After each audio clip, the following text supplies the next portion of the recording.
Welcome back to another episode of The Hit. My name is James Layton, CEO and founder of Anderson James.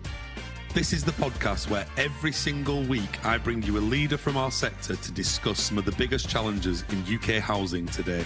Today on the podcast, I was delighted to be joined by Harpreet Rayet, Managing Director of Star Housing and Cornovii.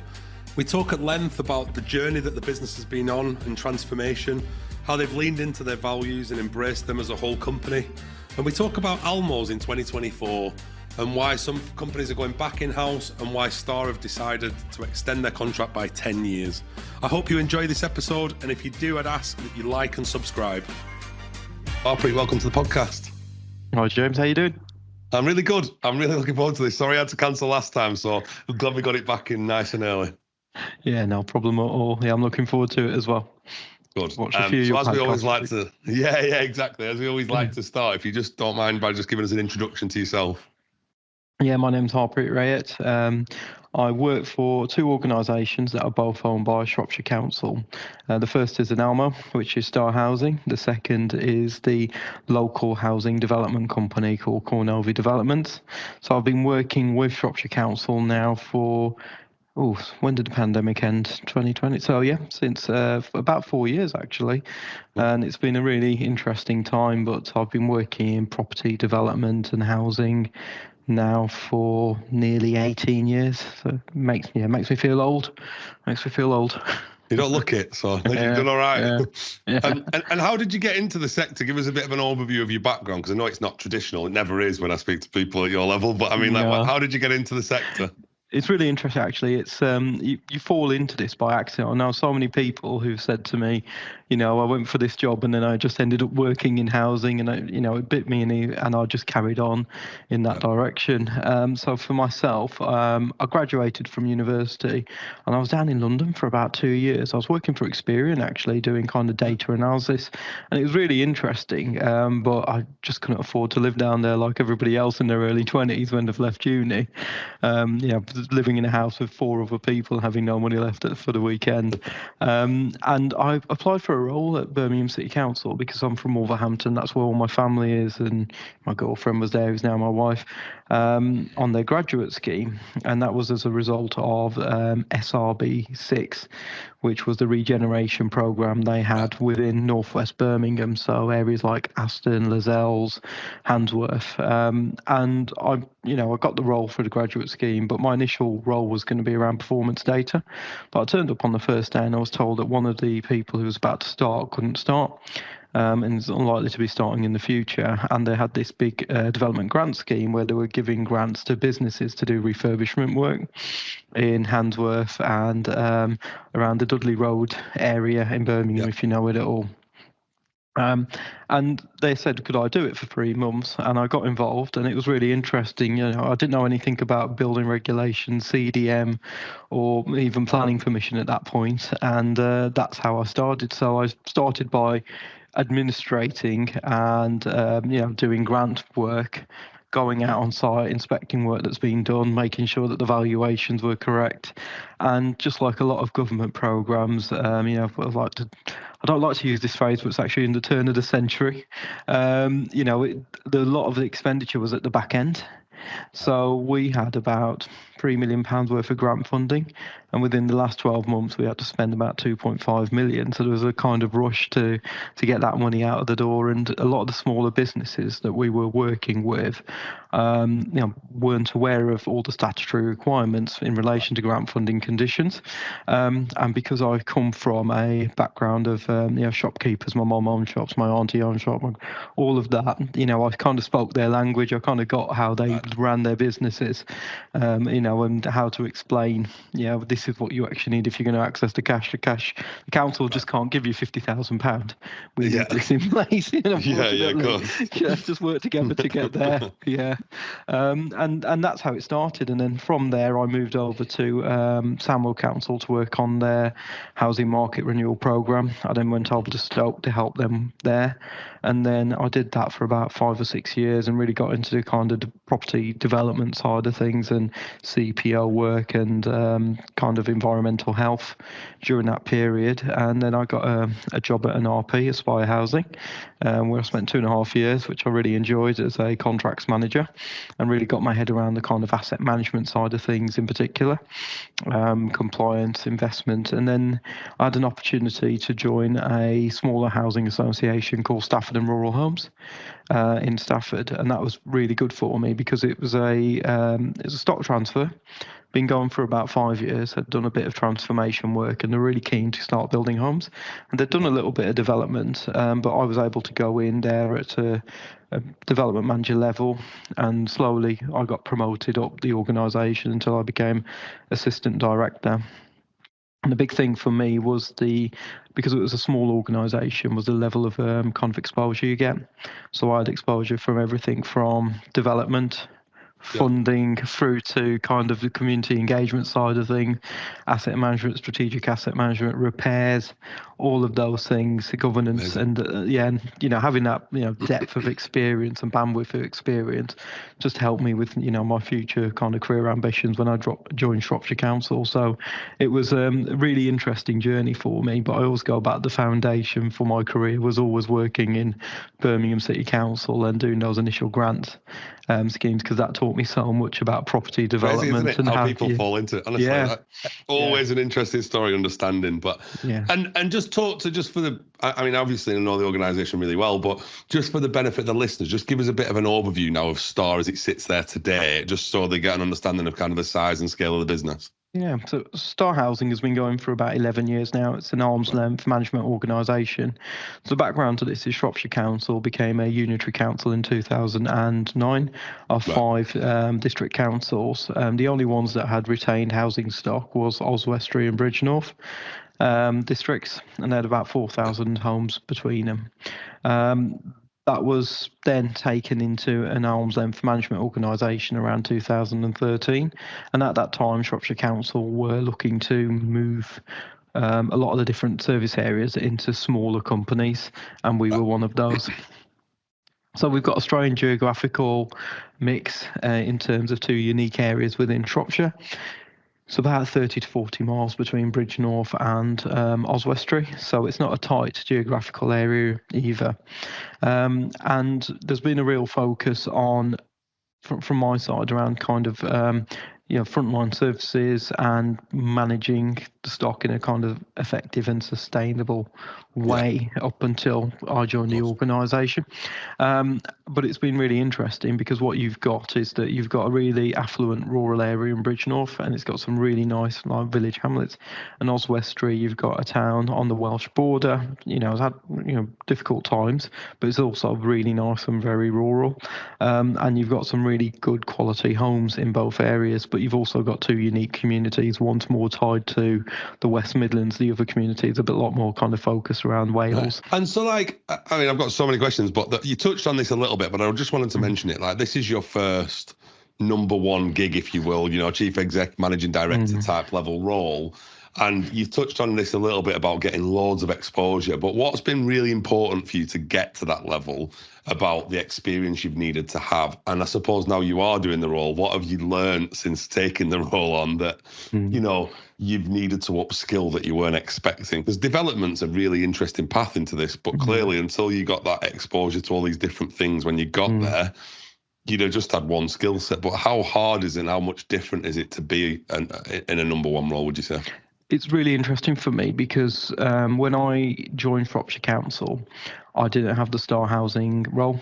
I came in as managing director for Cornovii, and what that allowed me to do was to have a small amount of exposure. So I was able to set the company up, do the governance, do the business plan, and start building that kind of pipeline of activity. And it gave me a lot of exposure to boards and also in relation to kind of elected members as well. And it allowed me to be the lead rather than, following a chief executive director as I would have done at Stafford and Rural. That exposure then allowed me to kind of go for the role at Star Housing, because I knew the Shropshire context. I knew the key stakeholders, I knew the key members, and I also understood Star Housing because we had a really good relationship from a development perspective. And then what that then allowed me to do was to come into this role and look at the ways in which, I wanted to kind of modernise the business. In terms of the things I've learned is that it's really interesting when you're a new leader going into an organisation because it's normally a time of change. And so my advice would be always that when that does happen, momentum does kind of have a speed of its own in terms of what you're doing and how you're engaging with staff and bringing them with you on that journey. Yeah. I also think that you've got some people who will really embrace that change, and you've got others who will say, well, actually, we understand what you're doing and we're really supportive of it, but maybe it's not quite for us at this point. And so what you're going to have to do is kind of, as you take on that leadership role, is to prepare yourself for those who want to come with you and those who are saying, maybe it's my turn to look at doing something else. And I think the final part is that for anybody who is looking to build, take this sort of role on, is that you need to lean very heavily on your board members in particular, because they'll be your allies in the journey you're taking on. And I think the second part is to just make sure that you build a really strong team around you. One of the things that I've learned very quickly is that without having really good people around you that you can rely on, that are not only pushing you and you're pushing them, but they're pushing each other, then you're not going to be able to deliver the change that you want at the speed you want either. So those would be the best piece of advice I could give to people. Yeah. And as a follow-up on that, I mean, how have you found running two organisations? I don't think I've ever had anyone on the podcast that does two roles, but how do you prioritise who gets what time, and how do you prioritise kind of, it's difficult, right? Like they're both going to be complex in their nature and they're both going to need you a lot of the time, but how do you make sure you arm's length, ironically, but how do you make sure that you are giving enough time to each of the organisations and prioritising that? I think you need to have a view on what the big strategic risks are for both organisations. So from a development Cornovii perspective, the key thing for me is threefold. Number one, it's around delivery around schemes, so making sure we are getting the schemes from initial feasibility into planning and then getting these homes built.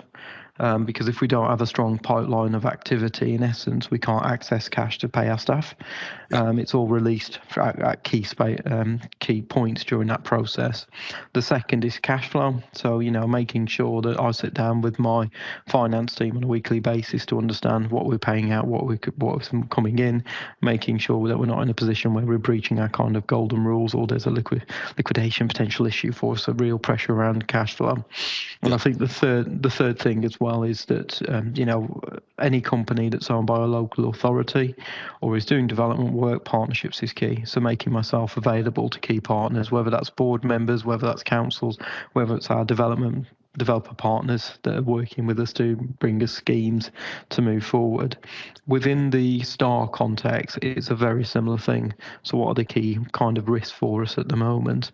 It's that relationship with the local authority, because we need to be seen as a good, reliable partner. So there's a lot of work going on there.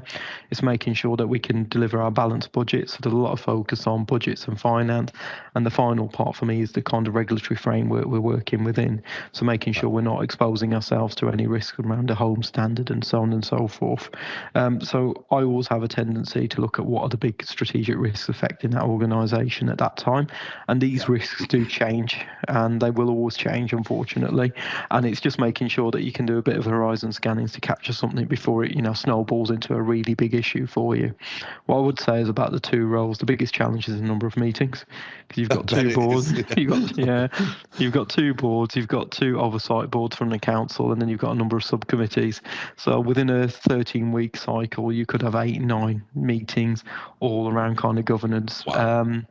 But there's millions of pounds at risk, so quite rightly so, there needs to be that kind of oversight. So that's kind of the key challenge, I think. But again, it's you've got good people working with you on that.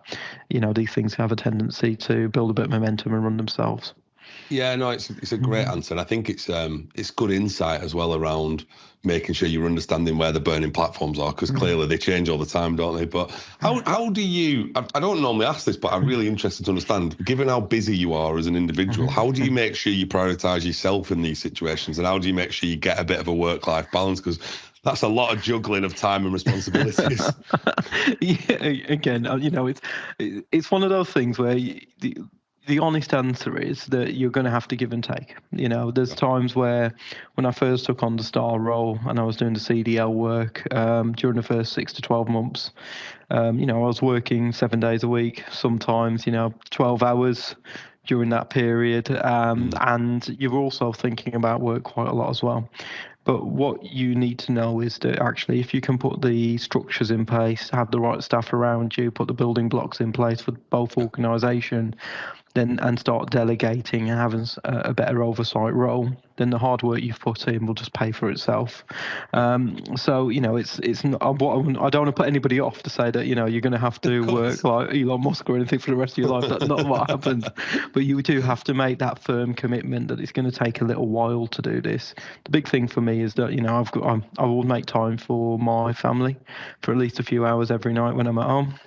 Yeah. I think that's really important. Little things like, I start early, so I'm up at 5:30, so I can go to the gym and have a bit of time in the morning to myself as well, and get back so I can make my little one breakfast. And then on the weekends, I'll just try and make sure I have 4 to 5 hours doing one day doing family stuff as well. So it's having a few rules in place, but understanding that initially you're going to have to make a big time commitment, because there's a commitment to your staff. Of course.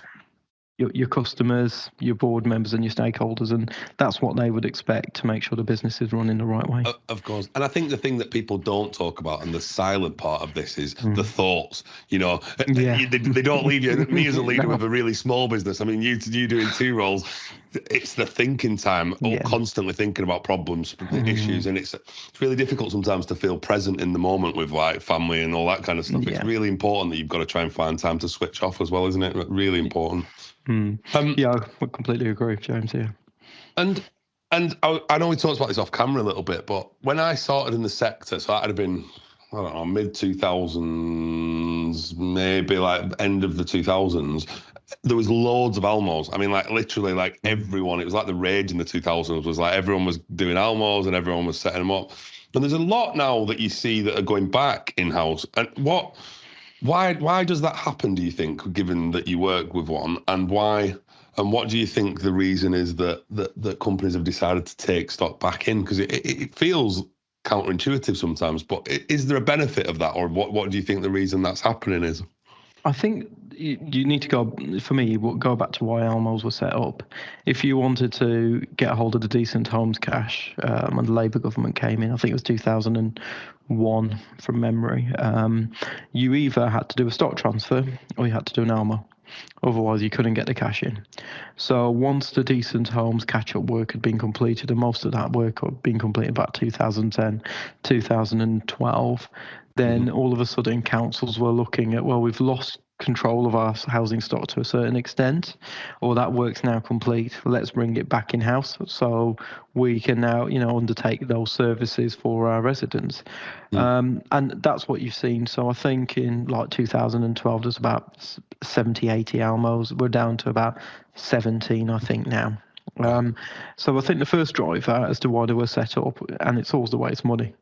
Let's be honest about it. That's the reason.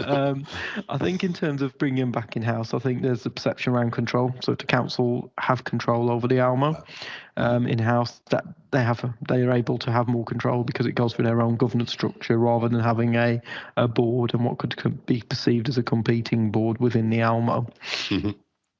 So I think that's one of the drivers that I get told a lot. It's kind of around the kind of control element of that. The other one is around efficiencies as well, because there's more possibility for shared services. So the council, you've got a single finance team, you've got a single, marketing team, as an example. But there is this other point, which is, when the Localism Act was introduced and things like the Housing Corporation and so on and so forth, the regulatory framework to oversee for social housing and affordable housing wasn't there. So previously, you'd have somebody knocking on the door to say, how are you managing your homes? Are your tenants happy? And so on and so forth. None of that was there either. So you didn't have that kind of regulatory oversight. Now that's coming back now. And I think that's where people may not look at an ALMO again as a model, but they may look at something similar, because I've recently gone through a pilot for the RSH consumer standards. Woody on the ALMO, I believe, who's gone through that process as part of the pilot. We came out of it really well, but what that showed us is the level of work that you're now going to have to put in place to meet the requirements of the regulator. And from a regulation perspective, because if you do look at the kind of self-referrals to the regulator, a lot of those are coming from councils. So I can see them actually, focusing more on councils during the next couple of years. And you've seen that in terms of some of the tragedies recently as well. So I do think from a council perspective, because all councils across the country have real big challenges, some more than others. Some of it budget, some of it around kind of adult social care, children's care, some of it's around like Birmingham Equal Pay Awards. And it's hard to give something like your council housing the bandwidth it requires to meet the new regulatory frameworks and to make sure it's managed in a kind of financial sustainable way. So I think there is going to be a kind of reckoning within the council sector in particular around this.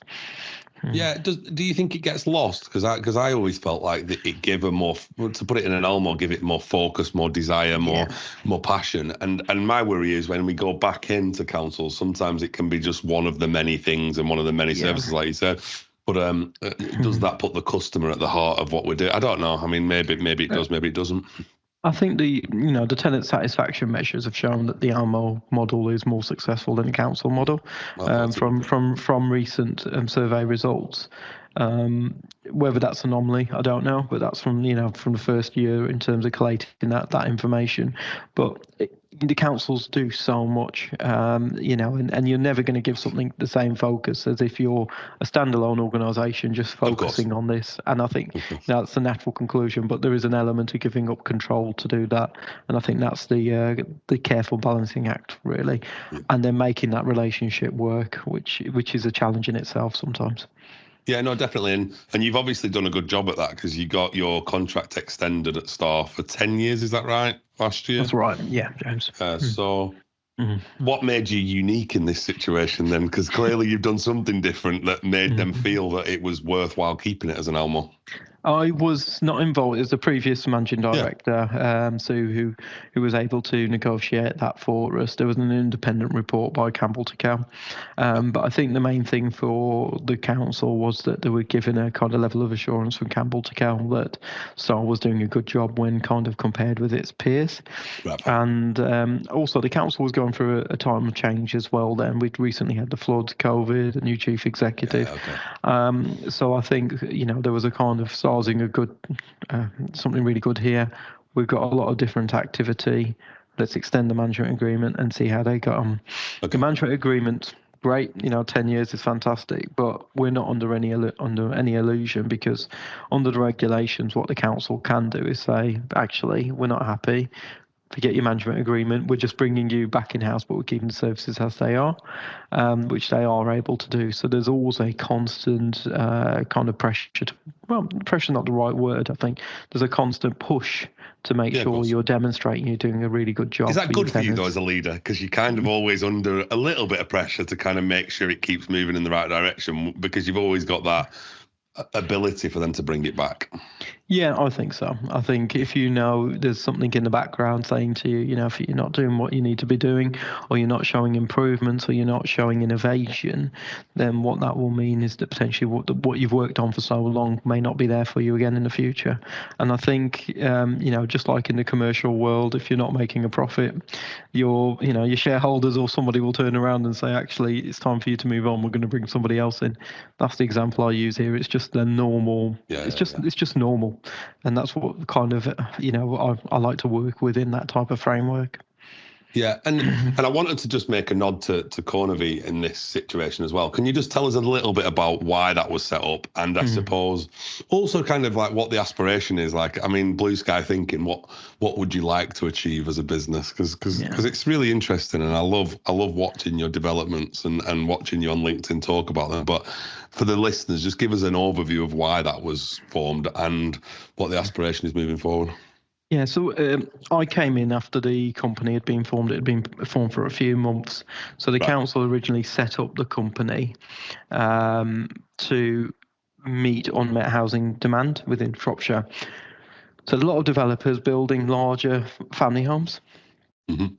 Wanted more smaller homes. They wanted a vehicle which would help them regenerate sites as well, which would potentially develop the land that they owned with the type of housing they wanted, increase the supply of affordable housing whilst delivering a profit back to the council and a lot of other social benefits as well.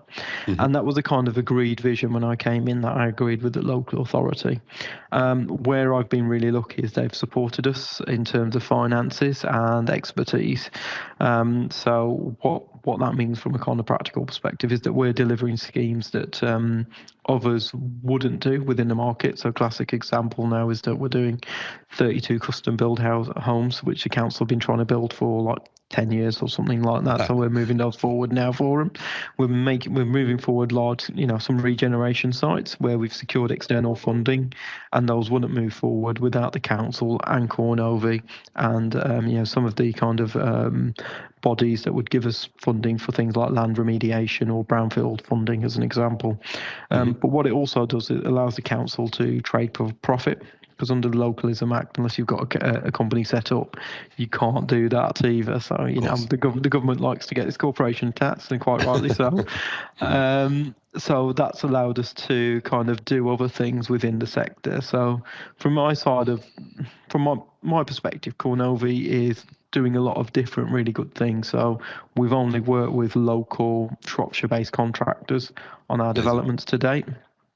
We are bringing forward some really difficult sites. We're also bringing forward new kind of commercial ventures. So we're looking at a joint venture as an example. And what we're also able to do is not just do the development work, but we're also able to offer services as well. So we're also doing some work with the council on the kind of redevelopment of its council building, Shire Hall, which is on a great site, but it's a 1950s concrete block with all the associated challenges. So that then allows us to add value in a lot of different ways for the local authority. Nice. And obviously we've been part of some of this, and it's been really brilliant working with the business, but you've been on a real journey of transformation in the last 12 months, if not longer. But talk us about how you've brought the business into the modern era, because I know that was kind of the thing you wanted to do, is to bring it into the modern day, to bring all the culture and transformation stuff forward. But how's that gone so far? What did you set off to achieve? And I suppose, how's it gone to this point? Yeah, it's like everything. We've had some great successes. We've had some bumps in the road, like everything. I think the big thing for me is when I came into the business, I had a good look around. I kind of understood where the risk issues were. First of all, we kind of explored the kind of compliance issues, and we had to do a lot of work there. We had to mend that relationship with the council, so we did a number of workshops there to kind of get us onto an even footing. We did an organisational restructure as well, preparing ourselves for the new regulatory framework that we'll be working within as well, making sure we've got the right people doing the right jobs. We did a lot of work around the finances, so we did bottom-up budgeting. We developed a 30-year business plan. We're in the process of renewing our core housing management system and all associated work with that at the moment. We've renewed our entire relationship in relation to things such as HR as well. So there's been a lot of change, and that change will kind of continue. But in terms of the modernisation programme, we don't have a choice. We have to do this, because when we did the pilot inspection with the regulator, when we're talking to the board, when we're talking to council, they can all see the issues that we're identifying, but what they're keen on understanding is how we're going to resolve these issues. And that's what the focus has been on. Not just telling them, but what are you going to do about them? And with Star Housing, it's an ALMO. It was a kind of joining of two distinct housing departments previously. And it went through a really challenging time initially. We had COVID, you had the initial difficulties in terms of being set up as well, and then the kind of modernisation of practices, the rent reductions and everything else. And so what I was really keen on was to actually pick up the business and say, actually, where should we be in 3 or 4 years' time, and how do we get on that journey? And I think what we've done is identify the work streams and put those in a really clear, structured manner to say that actually at the end of year 3, at the end of year 4, we'll be here, and then we can point to our kind of success, especially when judged against our peers. Nice. And I know you did a lot around culture, and I know values played a big part in that. But what are the star values? And I suppose I think our sector does this really well, but I see in the private sector they're just words on a piece of paper sometimes. But the big thing for me is not just having values. It's like, how do you get your team to fully embrace the company values as well? But how have you found that journey to bring everyone together and to get everyone to embrace the values at Star? If I'm honest with you, when I first started, I did ask people about our values. Not many people could tell me what those values were. But we've recently done some work with our staff, with our board, about renewing our values and really putting the kind of customer experience at the heart of those values, as well as the obvious things such as value for money, our communities as well. And like a lot of organisations, especially post-pandemic, we're going through a journey of modernisation, of change. Our customers are going through really difficult times, whether that's a cost of living crisis. We've also got some really big external challenges, such as the homelessness crisis as well within the sector. And we've been firefighting for so long, but the values underpin the work that we're doing. And I think that's where I want us to get to as an organisation. And we're on a journey, I think, like all organisations, because the amount of change we've gone through recently. But it's about that kind of engagement with staff. It's about being clear what your values are, and putting what you think personally as an organisation is the thing that matters the most to you, and that's about having great frontline services. It's about putting the customer at the heart of the decisions that you're making, and also making sure you're offering great value as well. So we've just renewed our corporate plan, and our values play a big part in the work we're doing there. But it's always within the context of the challenges that our staff, our customers have had during the last 3 or 4 years. Yeah, no, that's amazing. And the one thing, we touched on it slightly, but I did want to just talk about it slightly, is how important has it been for you to get the right relationship with Shropshire? Because clearly you're doing a lot of transformation. It seems like they're giving you a free rein to do a lot of this stuff, which is great. But how important is it for an ALMO to have that brilliant relationship with the council and to build those strong depth of relationships? It doesn't work otherwise. Fundamentally, unless you've got a really good, strong relationship with the local authority and you guys can work in partnership together to kind of move a lot of these items forward, it just doesn't work. Because when you've got two parties who are fundamentally trying to do the same job, which is offer our residents a really good service, and then you're working against each other, or you're not working conducively to get together on that shared aim, it doesn't work. So I've done a lot of work at the kind of strategic level to say, this is Star, this is what we do, this is how we work, these are our ambitions, this is how we're really going to add value to the local authority. How can we get work better together in the future? And then on the other side, I've been very lucky. I've had a lot of support from the lead member, the Dean. I've had a lot of support from my key contacts there, Jane and Mark, and also from the leader as well, and also from my board who have come up with, who are members from Shropshire Council.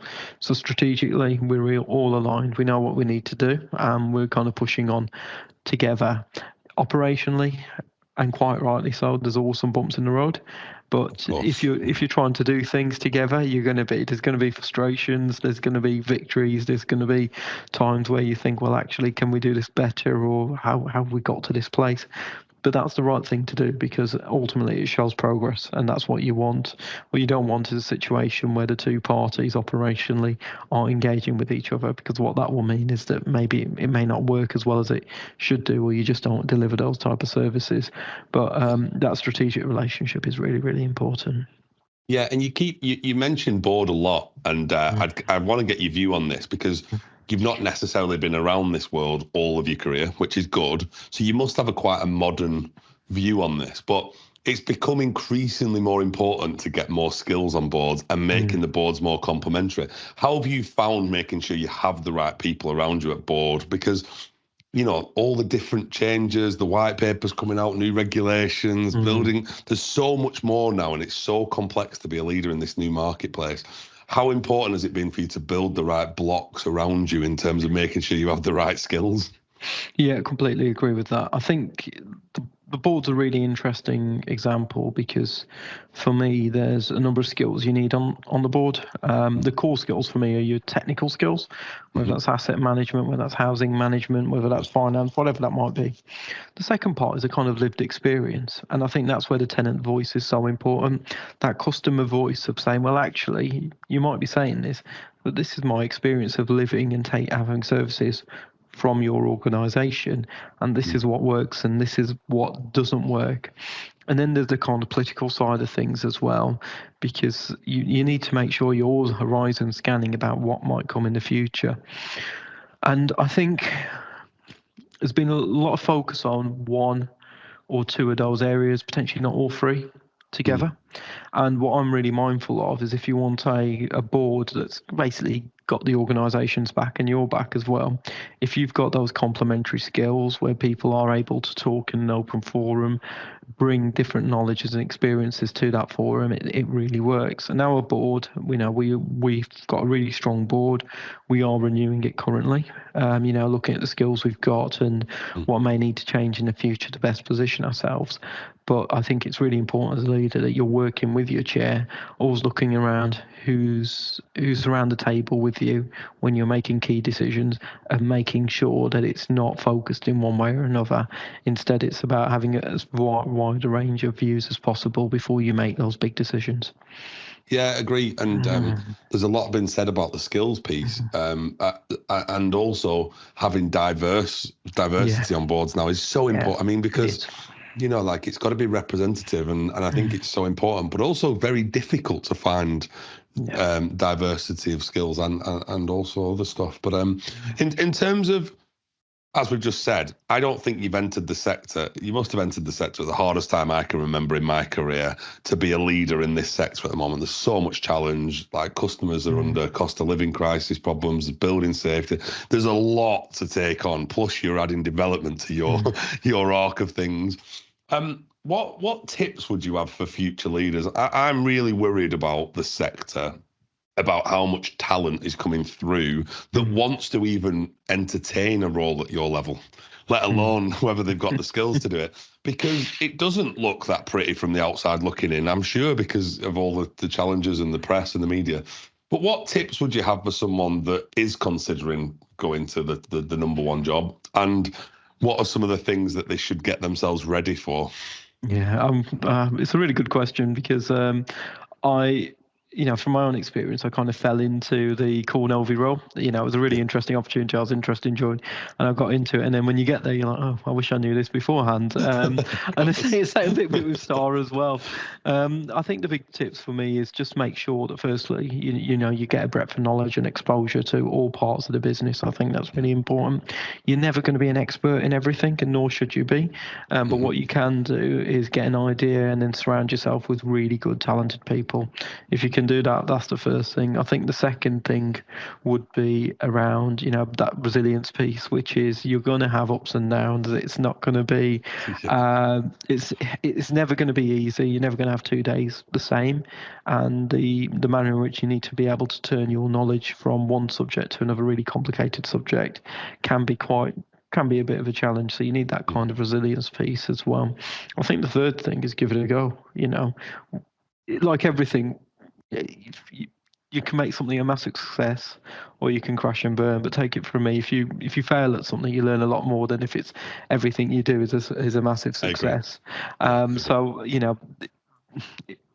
what shouldn't put you off is, oh, it might be a bit difficult, it's outside my comfort zone, I'm not too sure if I've got the right skills. If you believe in yourself and you've got good people around you and they believe in you as well, then you can give it a go, and ultimately you will it will, and hopefully it will work out for you. If it doesn't, you'll learn so much more about yourself in that process that it will just add value to your career later on. Yeah, I think that's a really good thing. And as someone that's got a modern view on life, I think, how do we get skills from outside of our sector into our sector? Because Yeah. it's become more interesting. Development's more Yeah. interesting. The green agenda's more interesting. Like there is more interesting things we're involved in now. But how do we get that next generation to want to pick housing as a career of choice, do you think? What can we do? Yeah, it's really difficult. I think for me the big thing is it's to show the kind of depth of work and the variety of work that's available. I think the second part is just how rewarding it can be. There's nothing better than when you've done a development, you give keys to the first people moving into an estate, and they're going to hopefully start their family there, or this is they've been through a difficult period and now they've got a home for themselves. Especially when you work in kind of social housing, there is so much there that people can go at, so it can be really rewarding. It can be a bit of a slog, like all jobs can do, but at least this way you've got something tangible that you can show in the end. And it's a difficult one as well because people are motivated by different things. But you do see a lot of really good, talented people coming from the finance sector, banking, from IT, elsewhere, into our sector because they want to change and they want a different culture, one where it's a bit more rewarding. And I think that's the part we really need to play in, and I don't think we do enough of that, really, unfortunately. I think historically social housing in particular has had a bit of a stigma to it. I'm hoping that's changed, and will continue to change in the future. I think it because because the reality is we're not building enough homes. The affordability crisis is going to get worse rather than it gets better.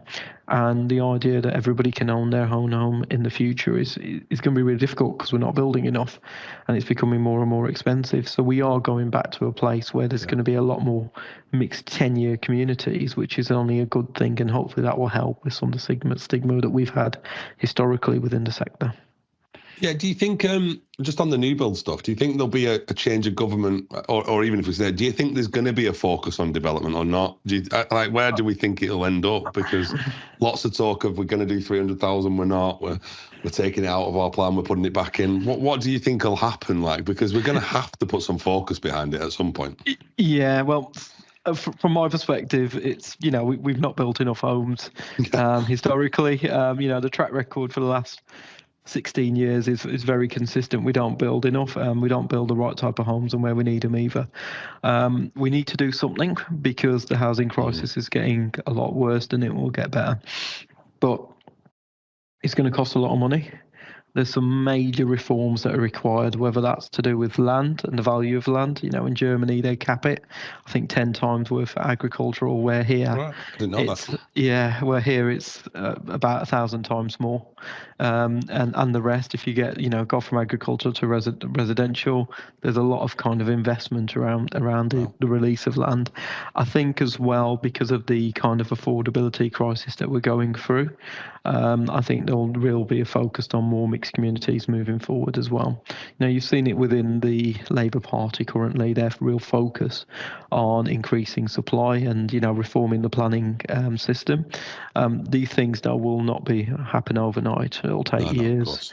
But I think from my perspective and from a Shropshire perspective, because they've got the company, they've got the ALMO, they've got the structures in place to potentially take advantage of any future changes, which will result in additional development moving forward. And that's what all you can do is to start preparing yourself for that. I think the other challenge is about the existing stock as well. We've got the 2050 target, we had the 2030 targets, 2035, depending on what comes out. You've got decent homes too coming forward, but what you've got is a lot of housing revenue accounts and RPs heavily indebted. You know, the interest rates have gone from 2% to 5%. You know, that's a lot of debt to kind of carry and interest to carry. So I think there needs to be a fundamental reform around, you know, if you want to release the capacity and get the existing homes built, you know, more sustainable, there's going to have to be a genuine question around, you know, do you start writing off housing revenue account debt? Yeah. Is there any other kind of debt mechanisms to allow RPs to refinance? And I think all of this needs to be put on the table if we're going to meet some of these objectives. Not saying it's easy. I'm saying it's quite difficult. Of course. Yeah. But it does need fixing. I mean, like, we can't do nothing because it's just getting worse and worse and worse. I mean, you know, I've look over the last 10 years, we keep talking about it, but nothing's changing. So it's going to have to do something. We're going to have to do something. Yeah. As we just finish off, last question from me was just, you know, as you start future gazing and looking at what's coming next, like, what are you excited about for Star and Cornovii in terms of the next 3 to 5 years? You've done some of the heavy lifting, I feel now, but you've got you're still on a journey. But what are you excited about, and what are you looking forward to in the future for both businesses? I'm really keen to understand how, and it's a buzzword at the moment, but how AI might change the way in which we kind of offer services moving forward. We're doing a bit of work with Microsoft Copilot at the moment, and in terms of the renewal of our new housing management system, it's one of the things we've kind of emphasised around, is there something we can do around AI to improve service provision? I think that's probably year 5 rather than year 3, if I'm honest with you, but that's something I'm really keen to kind of explore. You know, we'll have an election, and we'll have an election this year. There'll be changes potentially to, you know, policy related to housing, and I'm really keen to understand what that means from a sector perspective and also from a Star perspective. And Cornovii, is there the possibility for us to build different types of homes across different tenures throughout Shropshire? And I think the final point for me as well is that you know, we are as a country going to go for a really difficult time during the next 5 years. The public finances are pointing in that direction. Council finances are pointing in that right direction as well. And as we kind of reprioritise, how do we make sure that the business is as effective and efficient as possible, both businesses? And I think there's this bit around, which doesn't sound too ambitious, but making sure you're doing business as usual really well, and making sure that you're able to protect the business during these really difficult, stormy times. And so that's kind of where I'm focused on. You know, there's some new technology stuff, new policy stuff, but business as usual in tough economic times is going to be a real focus for everyone during the next 1 to 5 years. I couldn't say that better myself. You know, I sometimes think people think of this future gazing as all this exciting stuff, but BAU is so important, and efficiency is so important based on where the finances are. I agree with that. Harpreet, honestly, you are a breath of fresh air in our sector, and I really, really enjoyed that conversation, but also just loved watching your journey. So, like, I wish you, Star, Cornovii, the best in the future as always, but really appreciate you coming on the podcast and sharing your insights. Anytime, James. Yeah, no, it's been really a pleasure to talk to you, and thank you again for your time today. No worries. Take care, mate. All right, thanks, James. Thank you for listening to another episode of The Hip. If you'd like to hear more from us, please be sure to follow us on your favourite podcast platform. We are also running a 30-minute clinic free of charge to any clients that want to recruit in a more inclusive way. For more information, please reach out to us on our website, andersonjames.com.